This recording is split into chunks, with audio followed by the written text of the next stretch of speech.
વડાપ્રધાન નરેન્દ્રભાઈ સાહેબનો, અમિતભાઈ સાહેબનો આભાર માનીએ, માન્ય મુખ્યમંત્રીશ્રીનો આભાર માનીએ, માન્ય કોર્પોરેશને આપણને સરસ સ્કૂલ તો આપી છે. જે જુનિયર કેજીમાં બાળકો આવ્યા છે એ બધા ફ્રેશ બાળકો છે.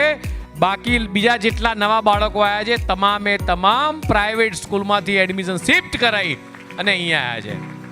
એક પણ રૂપિયો ફી લીધા વગર રાજ્ય સરકારનો નિર્ણય જે ગુજરાતના તમામ બાળકો ભણવા જોઈએ અને એના માટે આપણા વિસ્તારમાં ઇંગ્લિશ મીડિયમ